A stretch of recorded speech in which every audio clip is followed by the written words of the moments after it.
Meher Mushtaq. I hail from district Kulgam and my hometown is Jayashpura.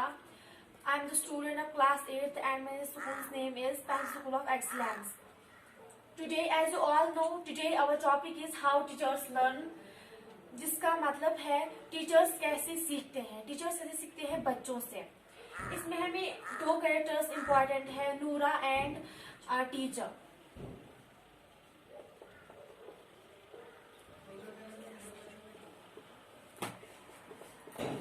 नूरा and teacher.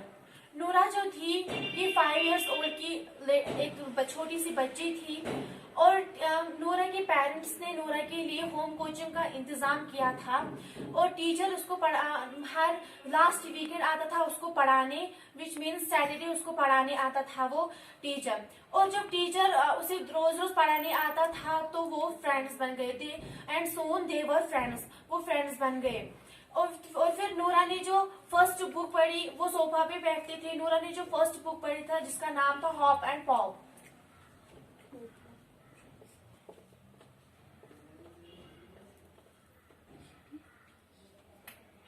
जिसका नाम था hop on pop. और जब टीचर ने ये बुक खोली तो जब उसने उस बुक की तरफ देखा तो वो साइलेंट हो गया। पहले वो साइलेंट हो गया, फिर डेलिमा में चला गया।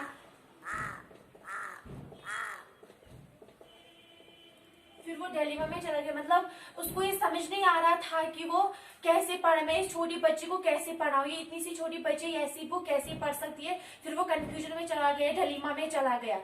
और फिर मिनट्स के बाद उसने नूरा को पढ़ाया। उसने नूरा को जब पढ़ाया तो नूरा ठीक पढ़ती थी। नूरा जब ठीक पढ़ती थी और टीचर से बोलता था बच्चे ये फिर से पढ़ो, तो नूरा वही वो गलत पढ़ती थी। मीन्स के नूरा एप्पल पढ़ती थी, फर्स्ट वो एप्पल पढ़ती थी और सेकेंड टाइम जब टीचर से बोला था बच्चे आप ये फिर से पढ़ो, और एप्पल पढ़ती थी।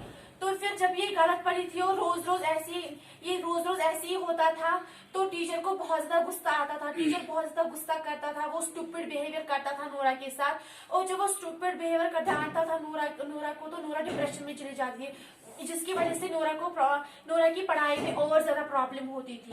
जब प्रॉब्लम होती थी नूरा को तो वो फिर पढ़ नहीं पाती थी। तो फिर टीचर ने कहा नूरा केयरलेस गर्ल, ये पूरा अटेंशन, ये पूरा कंसंट्रेशन नहीं रखती अपनी बुक्स पे। मगर ये गलत है, नूरा बहुत अच्छी लड़की थी, वो पूरा अटेंशन, वो पूरा कंसंट्रेशन रखती थी अपनी बुक्स पे। क्योंकि ये साबित होता है क्योंकि उसने होम कोचिंग का इंतजाम किया कि ताकि मैं पढ़ सकूं। वो टीचर को बोलती टीचर मुझे ये भी पढ़ाओ वो भी पढ़ाओ, और टीचर बोला था उसे ये स्किप करो। अगर नूरा को वो वर्ड नहीं उठता था तो टीचर बोलता था ये स्किप करो, जिसकी वजह से नूरा को प्रॉब्लम होती थी।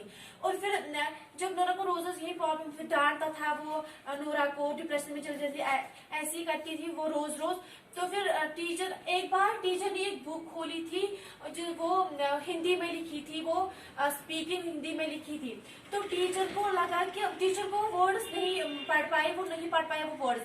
और टीचर को रियलाइज हुआ कि जब मैं इतना बड़ा हूँ, इतनी नॉलेज है मेरे पास, जब मैं ये वर्ड्स नहीं पढ़ सकती, इतनी छोटी बच्ची ये कैसे पढ़ सकती है ये वर्ड्स।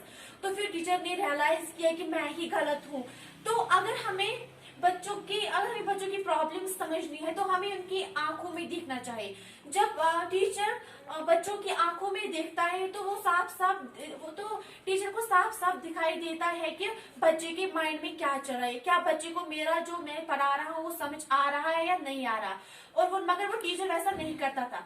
और टीचर ने कहा, ये ऑथर कहता है कि अगर हमें बच्चों की प्रॉब्लम समझनी है तो हमें उनकी आंखों में देखना चाहिए फर्स्ट, और हमें फैमिलियरिटी ऑफ वर्ड्स देनी चाहिए, शेप्स देनी चाहिए, सिंबल्स देनी चाहिए। बिकॉज बच्चे ज्यादा सीखते हैं शेप से, सिंबल से, और जितना वो वर्ड से नहीं सीखे उतना वो सिंबल से। अगर उनको फैमिलियर करना है वर्ड से, नहीं बच्चे ये एप्पल ही हमेशा एप्पल ही रहेगा, ये शेप एप्पल की है, हमेशा ऐसी शेप होती है एप्पल की, तभी बच्चे समझ पाते हैं। और जब ये खास ये मतलब आम सी बात है, जब बच्चे टीवी पे देखते हैं कार्टून तो उन्हें सब समझ आता है, वो देखते हैं और उन्हें समझ भी आता है कि ये क्या बोल रहे हैं, जिसकी वजह अगर टीचर को ये फिर रियलाइज हुआ कि हमें ऐसे ही फैमिलियर करना है, वो बच्चों को शेप्स मतलब सिखानी है, सिंबल सिखाने हैं, उन्हें अच्छे से पढ़ाना चाहिए और उनपे ज्यादातर उनपे गुस्सा नहीं करना चाहिए। अगर गुस्सा करेंगे तो बच्चे और मतलब उनमें उनकी पढ़ने में प्रॉब्लम हो जाती है। बस, थैंक्स।